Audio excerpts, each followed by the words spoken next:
At Christmas, my daughter watched as her cousins got iPads, $500 cash, and a game console, while she got nothing.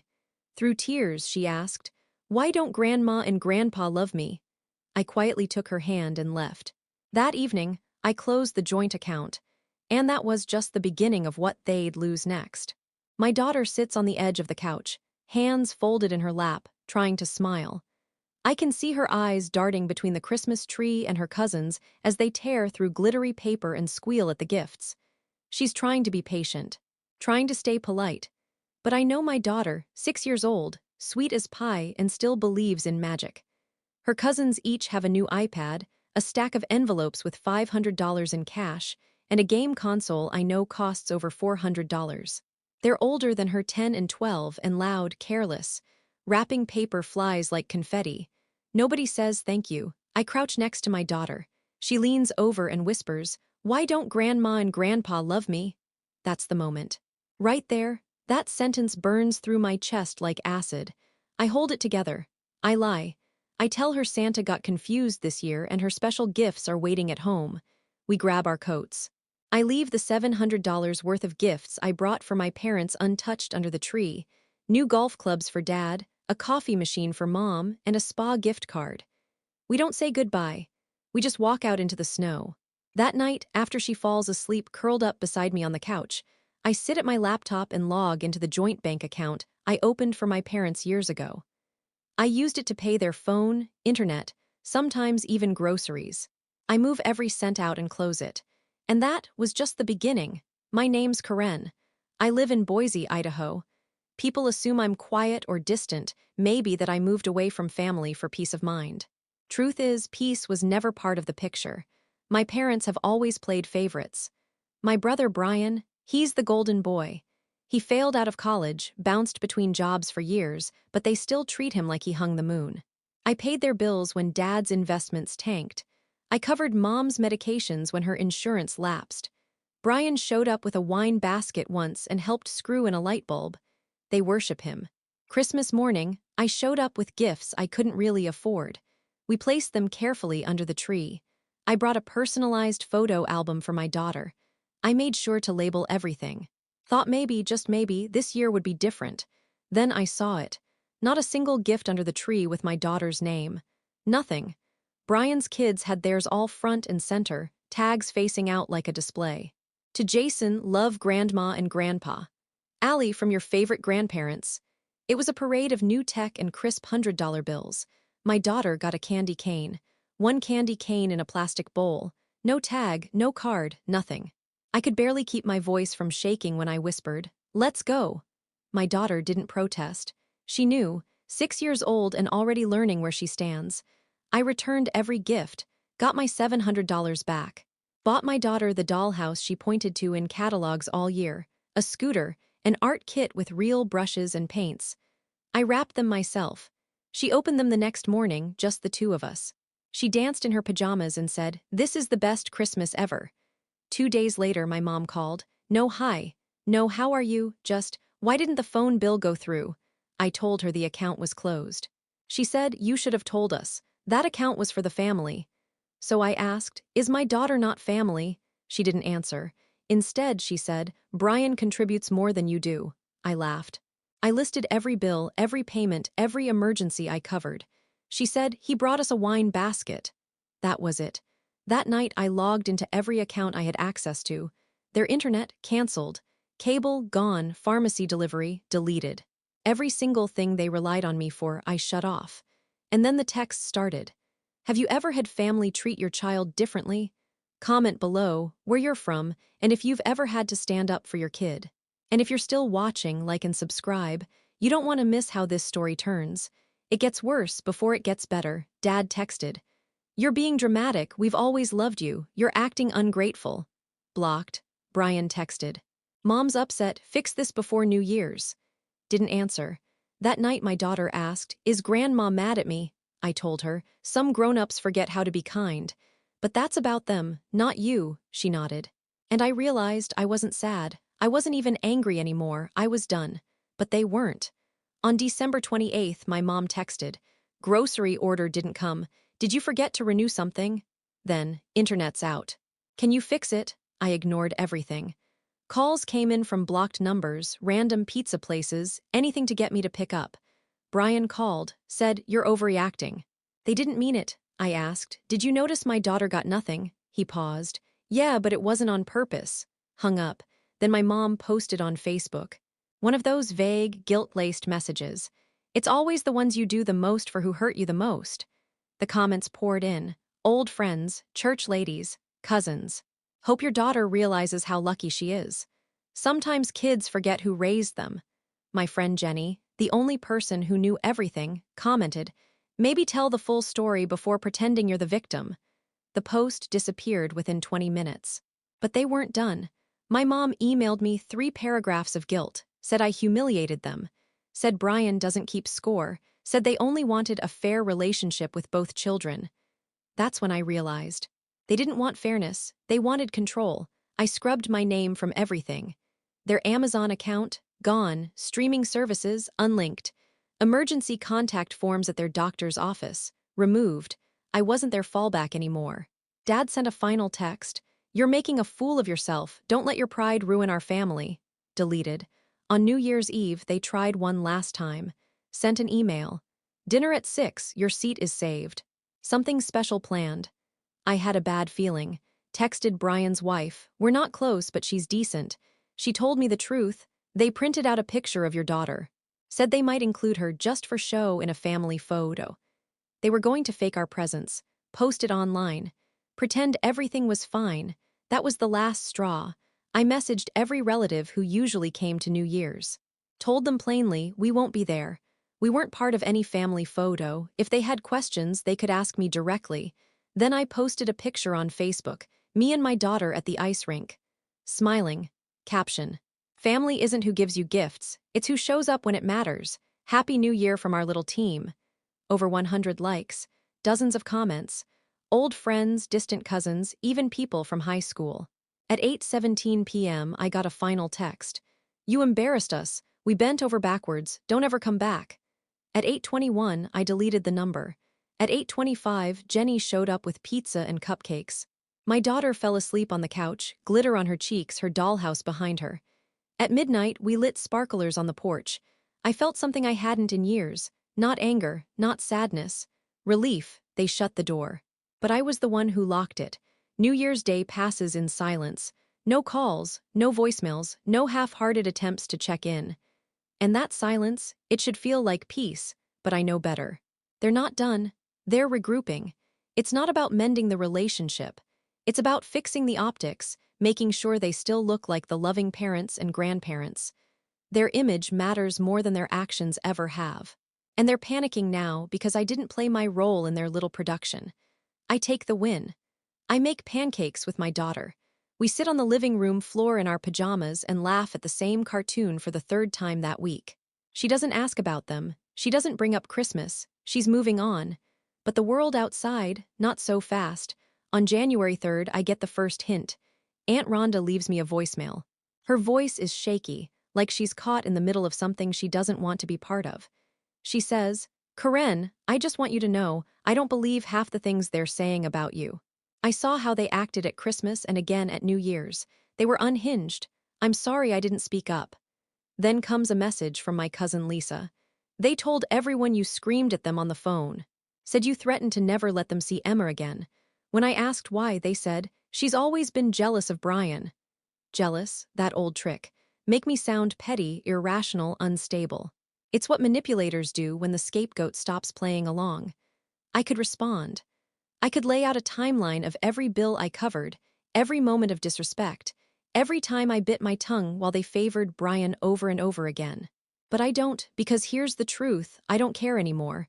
Not about what they think, not about what their friends think, not even what the cousins think. I'm not trying to win them back. I'm trying to set myself free. Instead, I start building a new kind of life. One without guilt. My daughter and I go to the park, the children's museum, and the public library downtown, where she gets her first real library card with her name on it. We bake cookies from scratch. We buy matching mugs with silly cats on them. We make a winter break fun list and cross off every item.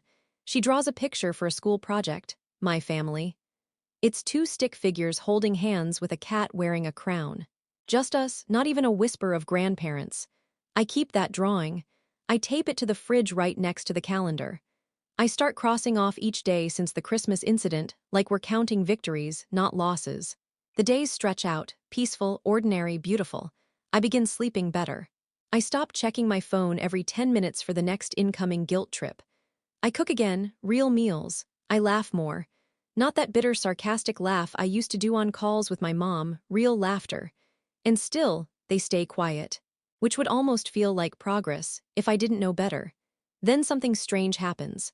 About 3 months after Christmas, my daughter brings home a birthday party invitation tucked in her backpack. She hands it to me while I'm folding laundry and goes to wash her hands. It's hand-drawn, covered in sparkly stickers. Cute. I flip it over and freeze. It's from Brian's daughter. Apparently, they're in the same art class on Wednesdays.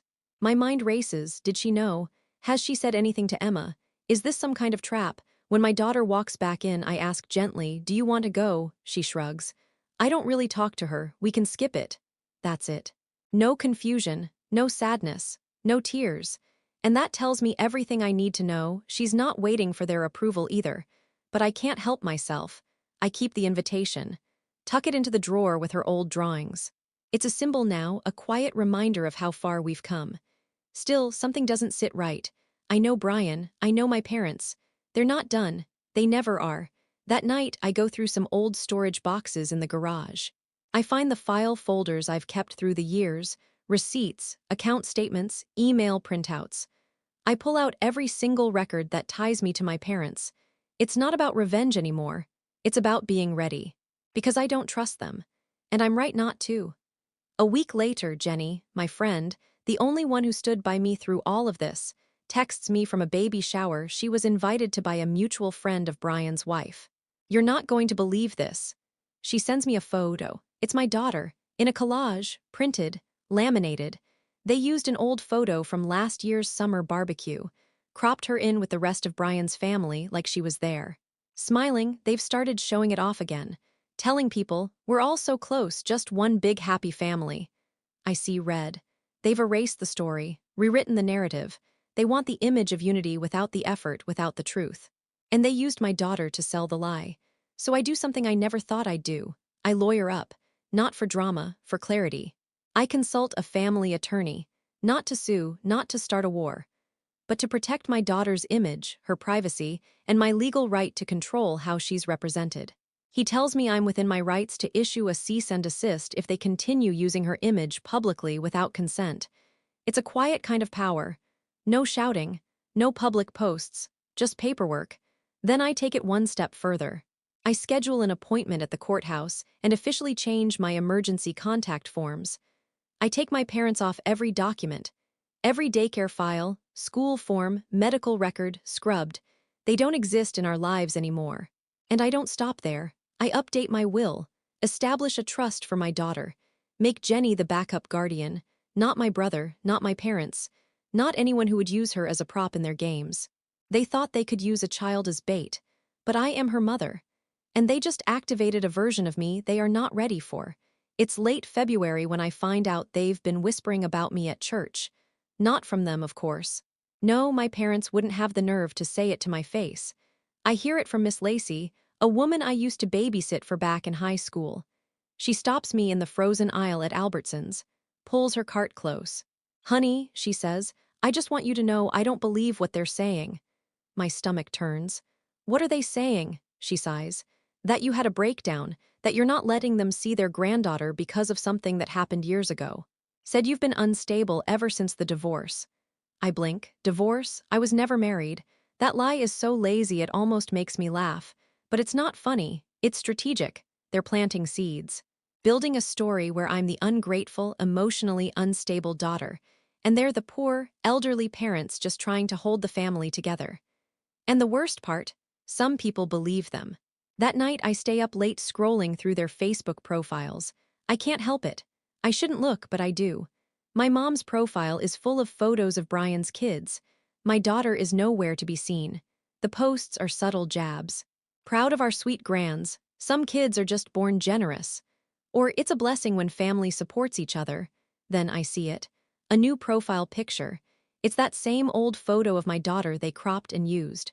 The one from last summer. And now it's public, posted with the caption, "All our babies together at last." Family first grateful grandparents, no, absolutely not. I take screenshots of everything, every post, every comment, every lie. And I file the cease and desist with the lawyer the next morning. It's mailed, emailed, and physically served. The letter is simple. Stop using images of my child in any public or private capacity without written consent. This includes online profiles, printed materials, family photo displays, and social media. Noncompliance will result in legal action.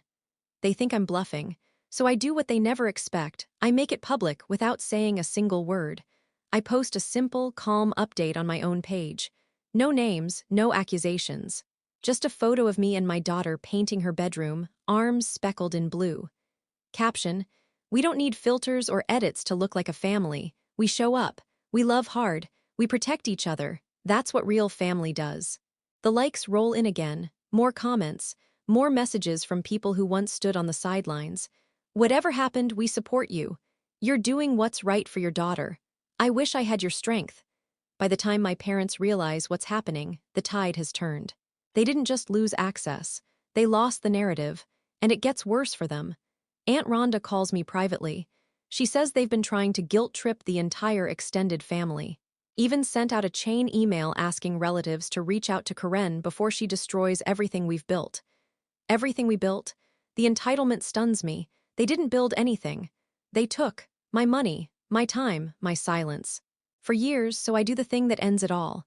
I write one email, not a rant, not a breakdown, just a clear, factual timeline, bullet points, receipts, dates, how much I paid for their phone bill over 3 years, how many months I covered their groceries, a screenshot of the canceled pharmacy account, a screenshot of the joint bank account closure, and the real kicker, a photo of my daughter next to our Christmas tree, under our lights with our presents.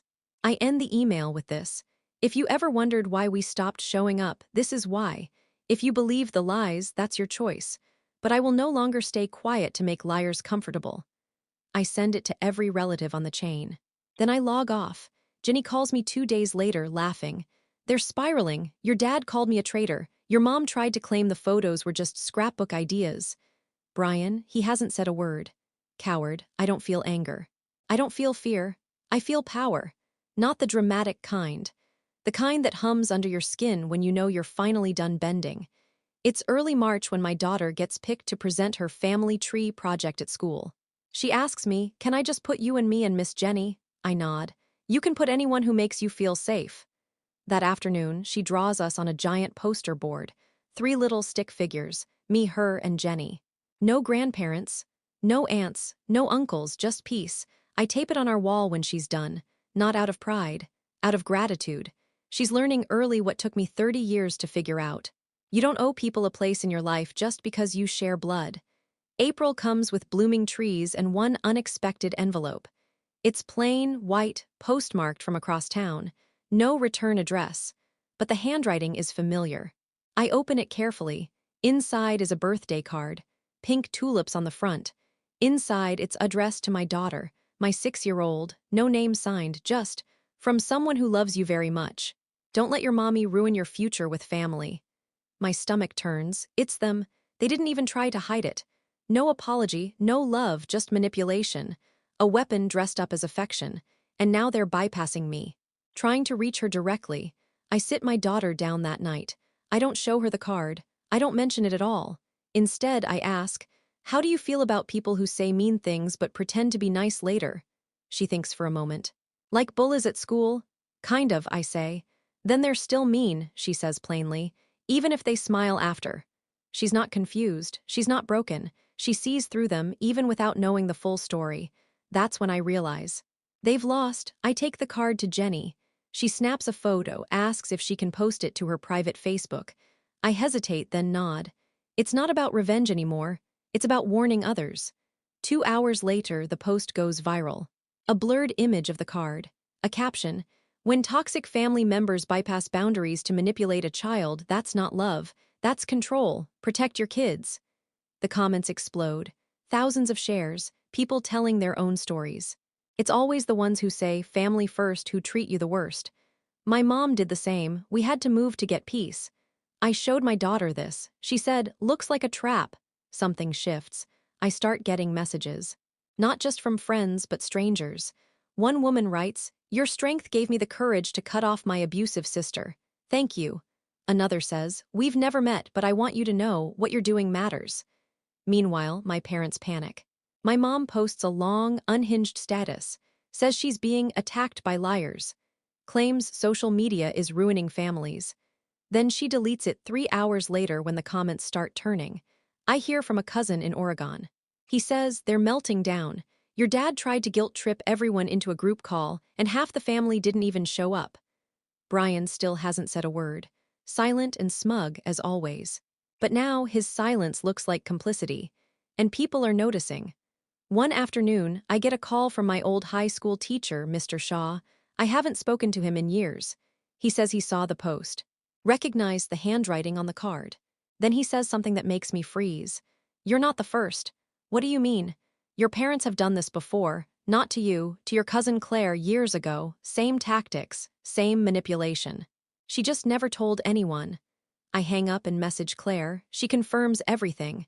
"They ruined my wedding," she says. "Told people I was troubled because I didn't invite them. Spread rumors that I'd joined a cult. All I did was move to Portland and stop asking for their advice." Suddenly, it all clicks. I wasn't the first. I was just the first to say it out loud. So I do the one thing that will end it. I write a letter, an open one. Not angry, not dramatic, just honest.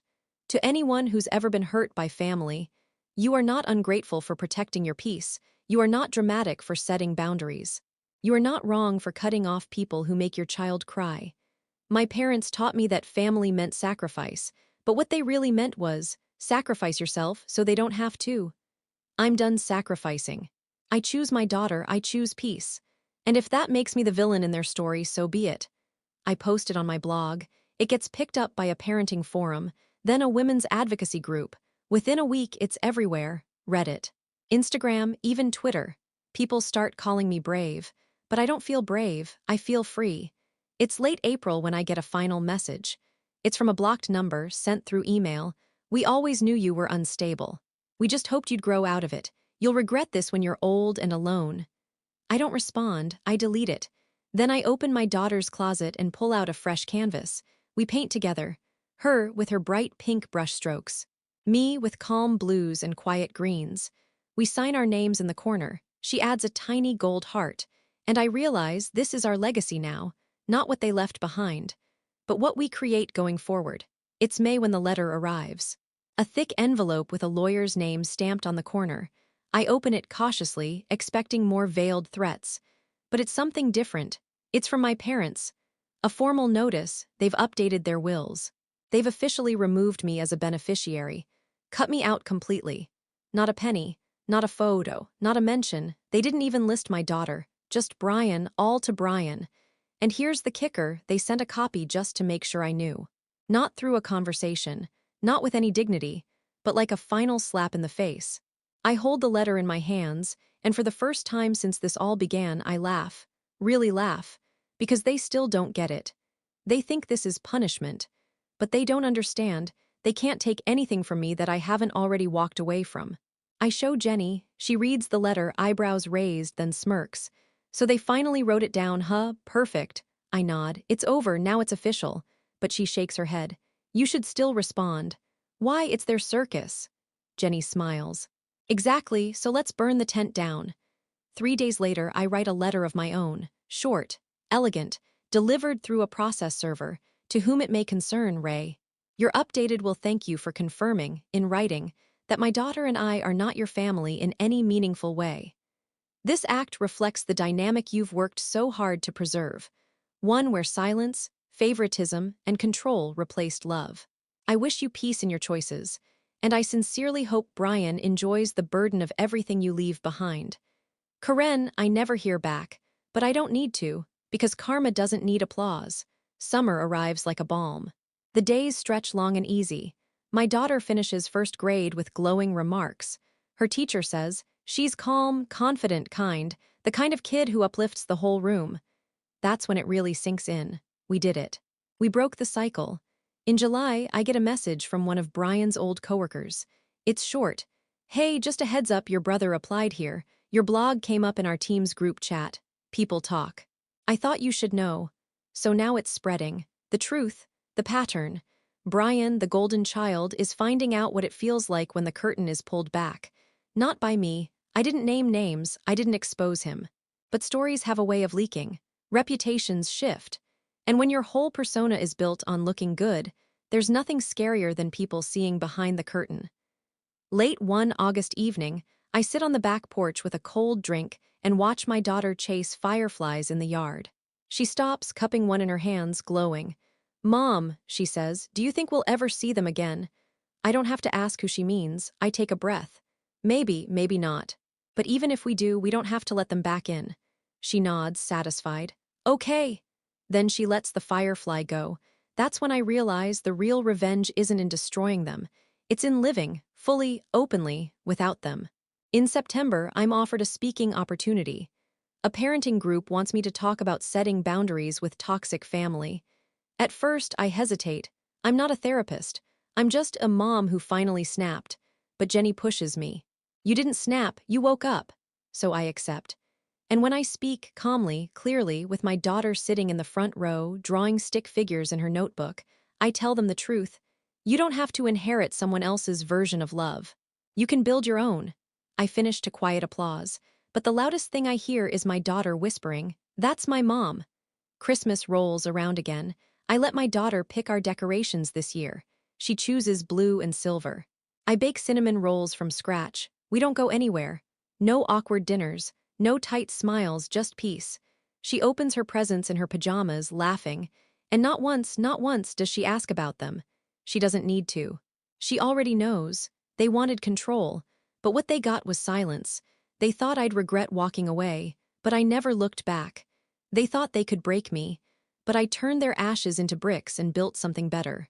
This isn't a story about revenge anymore. This is a story about freedom.